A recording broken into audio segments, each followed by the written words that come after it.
Hello hello hello welcome to another blog. তো আজকে পেহেলগামে আমাদের সেকেন্ড দিন। পেহেলগামের ফার্স্ট দিনের ব্লগ দেখতে হলে আমি ডেসক্রিপশন বক্সে লিঙ্ক দিয়ে দেবো, দেখতে পারো। তো আজকে আমরা পেহেলগামের সাইট সিন করতে বেরোবো।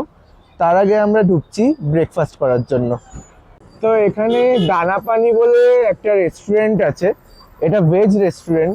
বাট যেহেতু ব্রেকফাস্টে আমরা ননভেজ খুব একটা খাই না, হ্যাঁ ডিম হয়তো পাওয়া যাবে না, বাট এটা শুনেছি বেশ ভালো রেস্টুরেন্ট। তো আমাদের ব্রেকফাস্ট করার ইচ্ছা ছিল, তো চলো ঢোকা যাক। এই আমাদের ব্রেকফাস্ট চলে এসছে। তো আমরা খুব সিম্পল ব্রেকফাস্ট রেখেছি, 2 প্লেট বাটার টোস্ট, তার সাথে আমি নিয়েছি কাভা, আর সুলগ্না নিয়েছে হট চকলেট। আচ্ছা, এখন আমাদের খাওয়া হয়ে গেছে। খাবার দাবার বেশ ভালো ছিল।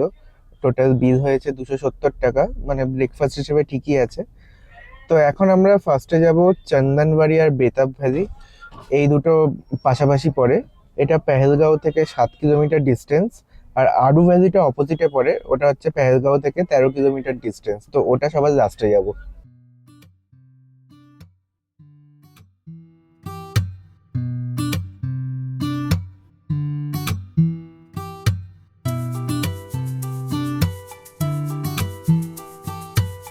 এখন চন্দনবাড়ি যাচ্ছি, এটা কিন্তু অনেক ওপরে, আর এই টাইমে বরফ পেলে একমাত্র চন্দনবাড়িতেই পেতে পারো। তো রাস্তা কিন্তু খুব সরু, তোমরা যদি নিজেদের গাড়িতে আসো তাহলে কিন্তু একটু সাবধানে ড্রাইভ করো।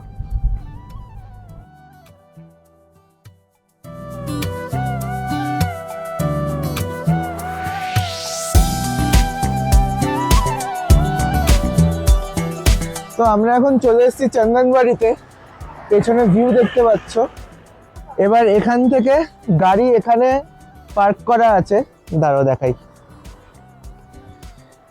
গাড়ি এখানে সবাই পার্ক করছে। এখান থেকে এবার আমাদেরকে হেঁটে হেঁটে ওইখানে যেতে হবে। তো এই পুরো জায়গাটাই তোমরা হেঁটে এক্সপ্লোর করতে পারবে। আচ্ছা, বাই দ্য ওয়ে, এই চন্দনবাড়ি কিন্তু অমরনাথ যাত্রার বেস ক্যাম্প। তো অমরনাথ যাত্রা শুরু হয় ওই জুন জুলাই থেকে। তো তখন এখান দিয়েই বেস ক্যাম্প থেকেই ওরা যাত্রা শুরু করে।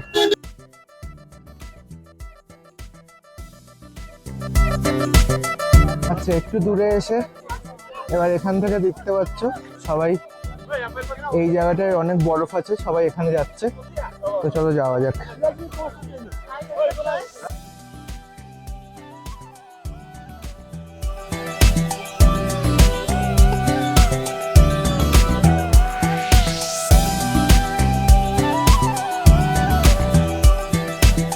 তো এখানে দেখতে পাচ্ছ, এখানে কিন্তু খাবারের ব্যবস্থা আছে, ম্যাগি ফ্যাগি। আর এখানেও কিছু কিছু অ্যাক্টিভিটিস হয়, যেরকম স্লেজ গাড়ি আর ফটো তোলার লোকও আছে। বাট আমরা আজকে কিছুই করিনি, আমরা নিজেরাই ঘুরছি আজকে।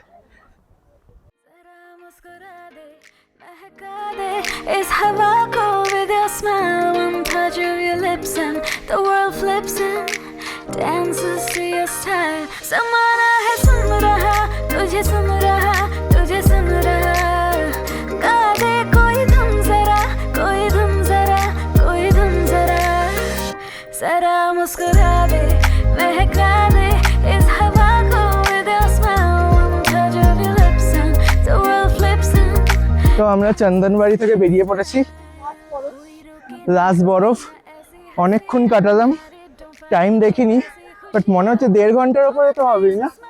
1.5 ঘন্টার উপর, আমার তো মনে হয় 2 ঘন্টা কাটালাম এখানে। তো চলো, চন্দনবাড়ি দেখা কমপ্লিট, এবার যাবো বেতাব ভ্যালিতে।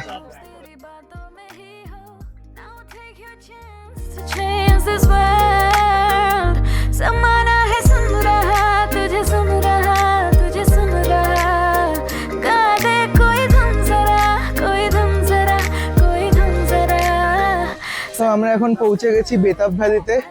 এটা অনেকটা নিচে, আর এটা একটা ভ্যালি টাইপের। এখান থেকে লিডার নদী খুব ভালো করে দেখা যায়। হ্যাঁ, ঠান্ডাটাও কম, ওই জন্য জ্যাকেট ফ্যাকেট খুলে নিয়েছি।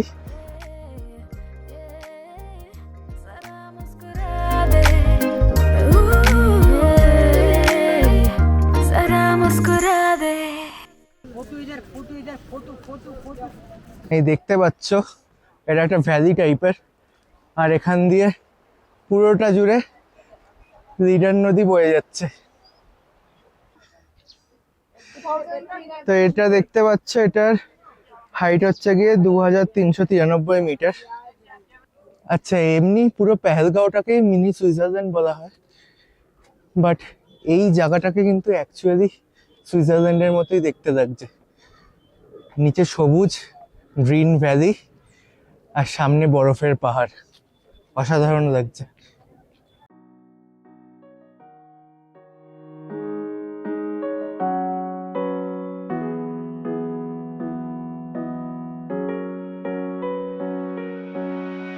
दिल बेठिकाना था, तुझ तक ही आना था रास्ता।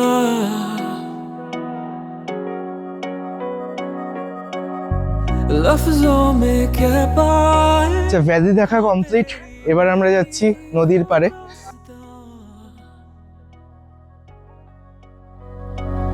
अब नई सी है उम्मीदें जगी। তো আমাদের বেতাব ভ্যালি দেখা কমপ্লিট, এখন যাচ্ছি আরু ভ্যালির দিকে। তো চন্দনবাড়িতে কিন্তু কোনো এন্ট্রি ফিস ছিল না, কিন্তু এখানে কিন্তু 100 টাকা করে পার অ্যাডাল্ট এন্ট্রি ফিস।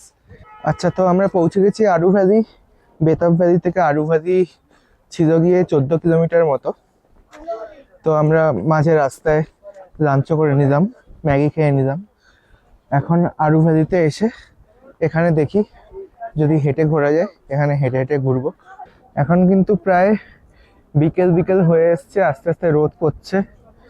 তো আমি তো আবার জ্যাকেট পরে নিয়েছি। সুলগ্নাকে বললাম, সুলগ্নার একটা মোটা জ্যাকেট এনেছিল পরতে, কিন্তু সুলগ্না পরলো না। আরে বৃষ্টি হবে না। আচ্ছা, সুলগ্না জানে বৃষ্টি হবে না। এই আমরা ঢুকলাম মেন ভ্যালিতে। এই সময়টা কাশ্মীরে যেরকম বরফ পাওয়া যায়, সেরকম ভ্যালি এত সুন্দর সবুজ থাকে, দেখতে খুব ভালো লাগে দুটোর কম্বিনেশন। ये नई आदतें तुम जो आए हो लाए हो दिल में रातें। आदतें आदतें ये नई आदतें तुम जो आए हो लाए हो। এখন আপেলের জুস খাওয়ার পর আরু ভ্যালি থেকে বেরোলাম, আর তার সাথেই পেহেলগামে সাইট সিইং করা আমাদের শেষ। তো চলো, আবার দেখা হবে পরের ব্লগে। আজকের ব্লগটা এই মতোই শেষ করছি। কেমন লাগলো জানিও, কমেন্ট সেকশনে কমেন্ট করো। আবার দেখা হবে পরের ব্লগে। বাই।